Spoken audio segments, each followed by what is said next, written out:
Hey guys, coming off a long weekend where I got to spend a bunch of time with family and a couple conversations I've been thinking about over the course of the weekend that I wanted to, that I believe God gave me maybe an insight or something to share here. And it's this, like, you ever be around family or other people and, people like, mention or talk about one person in a couple working harder than the other, like, oh man, like he sure does a lot, or she's carrying a lot of the weight in that family. And for some reason, like in the last couple of weeks, I've literally heard like a number of those conversations. One couple actually reached out to Whitney and I and asked for some counsel about this actual issue, like feeling like one particular spouse wasn't carrying their weight at home. And then actually a family member of mine like made a comment to me about like, wow, you are, you don't stop, I think was the exact, words. And, I thought about it and literally have had, a lot of these kinds of conversations over the years around, what is fair and equitable distribution of duty in the home. And, for me, it's an interesting one because, God gave me like kind of like my marching orders on that topic a while back. So I have sort of a place to work from, which I will share with you. Not to prescribe some sort of formula around like number of hours and what you should be doing at home or not. I don't, I definitely don't think that's the case. There's definitely seasons and ultimately you have to figure out what works for you and your family and your marriage. That being said, I do feel like a lot of times women, the wife seems to carry a lot of the load. Conversations I have even within friends in the church and things like it, for whatever reason, guys seem to, especially around parenting and, a lot of times it seems like more often than not, if someone isn't doing their piece, it's not the wife. Again, obviously there would be, there's no formula there either. But so my point in sharing this is to hopefully be of some encouragement, but also to encourage you to go to the Lord about this and ask God like what He would want you to do with your family, and not just once but regularly. Because as I share this story, I think you'll understand why it's almost a daily sort of journey. But anyway, this, where I kind of got my marching orders goes back to Whitney giving birth to Bowden, our first child. We're in California. We're at the hospital. We go in late at night. No family around, so it's just, me and Whit.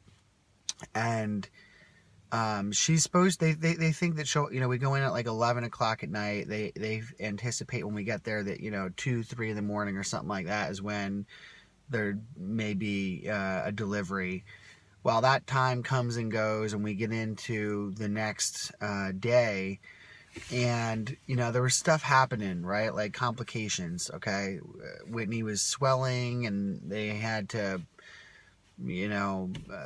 pump fluid in her, and there was things happening. She was in pain. It was going on a long time. And I remember, I was praying throughout, but at one point I was really just saying, Lord, like, spare my wife, and, please just be here in this situation. And I was just having a quiet time by myself in the corner of the room.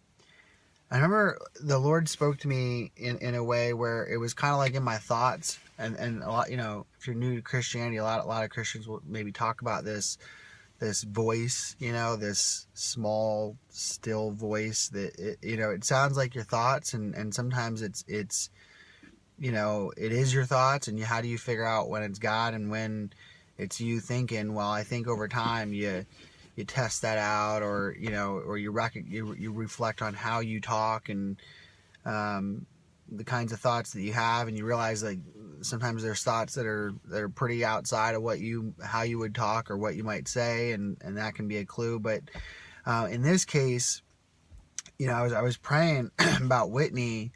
I just heard in my thoughts, I heard, if Whitney didn't make it, how hard would you have to work? And I thought about it, and if I was going to be a single parent, provide for the family, take care of my kid, have a job, do everything that had to happen, like the Lord gave me a glimpse of what that would be like. And it would be it would be really hard work. Like I would be busting my butt from morning till night, taking care of everything. And as I saw that picture, the Lord said to me, work that hard anyway. And I was like, wow, that's intense. And then the Lord said, if Whitney didn't make it, like how would you live your faith, right? And again, like in this picture I was like, man, I would take it probably super seriously. I'd have to, one, because I'd be faced with the death of my spouse, my wife, my one flesh. But also, Whitney has a different kind of faith than me, very different. It's pure, it's simple.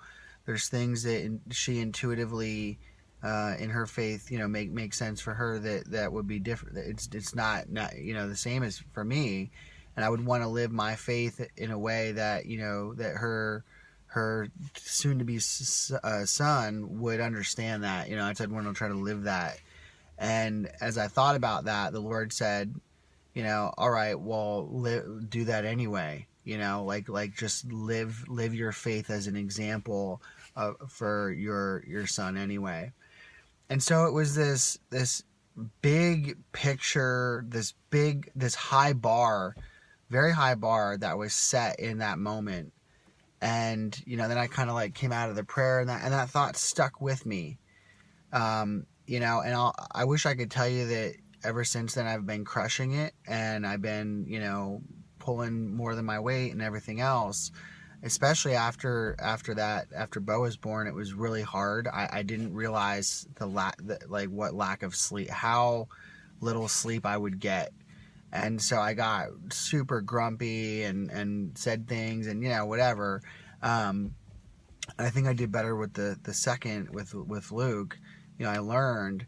But my point in telling you that is that just because I got that from the Lord and I've reflected on it all these years since, it hasn't sunk in. Like there's times where I think I like step up and I realize that I can't take a break, or I can't sit down and relax or whatever, do what I want to do. I gotta go pull some weight at home.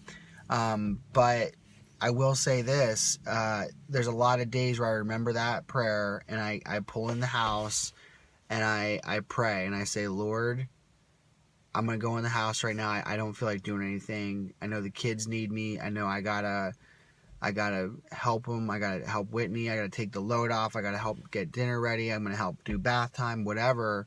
And I have that prayer right in the parking lot before I go in the house, because I don't want to do it. It's not in my strength to do it at that moment, but I ask the Lord to fill me up. And sometimes I'll have to sit there for 5 minutes and go in. And even then, there's times where I fail, when I go in. But the point is, like, none of us can do what we need to do at home in our own strength. We can't be the spouse we need. We can't do what we need to do with our kids. We can't get all the responsibilities done with our work without the Lord. And on the flip side, some people might go over the top, and they're just so nuts, so busy, running hard so much, they don't take time for rest, and they're not trusting God for the work, for the fruits, for the results. I will say one on the flip side of this is, like, Sundays we don't do much. We go to church, come home, we eat, and then we relax. We all nap. We kind of go to the park. We just don't do much. And so we also build in rest, at least one day a week. sometimes more, So, but the point of this is this. Ask the Lord what you need to be doing at your home. Let him speak to you. You may not be doing enough. You may be doing too much. He'll guide you on that. And then on a regular basis, you're going to need the Lord's strength to pull it off, whatever it is he's telling you to do. That's my experience. I believe scripturally there's a lot of basis for that. And so I hope that's a blessing to y'all. I hope that when you hear these conversations in your own family around or your own church around, hey, he's not doing enough, whatever, it might give you some thoughts to chew on, that you could pray about, that you could address people in a way that, would be glorifying to God. Bye, guys.